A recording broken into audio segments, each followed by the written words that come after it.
On December 7, 1941, President Franklin D. Roosevelt delivered a speech in New York where he declared war on the Empire of Japan after they had attacked Pearl Harbor. This event would be the breaking point where the United States of America would enter the Second World War officially on the Ally side.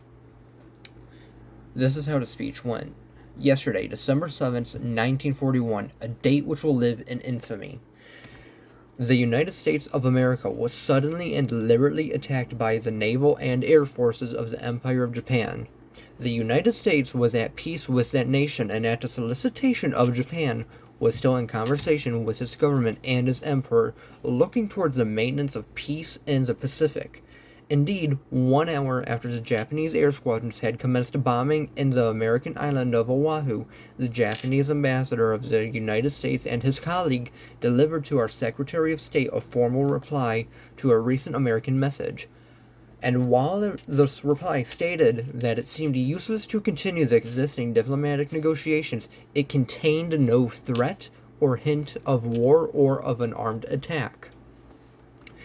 It will be recorded that the distance of Hawaii from Japan makes it obvious that this attack was deliberately planned many days or even weeks ago. During the intervening time, the Japanese government has deliberately sought to deceive the United States by false statements and expressions of hope for continued peace. The attack yesterday on the Hawaiian Islands has caused severe damage to American naval forces and military.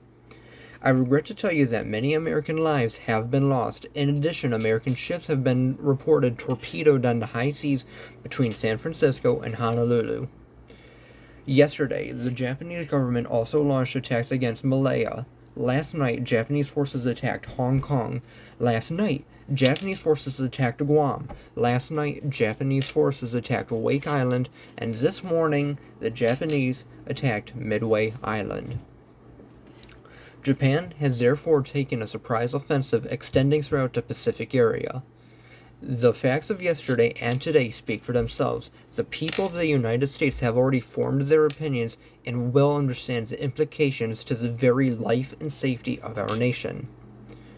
As Commander-in-Chief of the Army and Navy, I have directed that all measures be taken for our defense.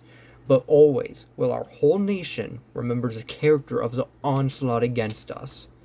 No matter how many it may take us to overcome this premeditated invasion, the American people in their righteous might will win through absolute victory.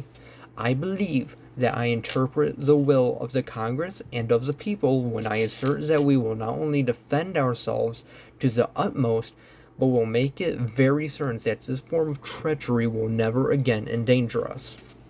Hostilities exist.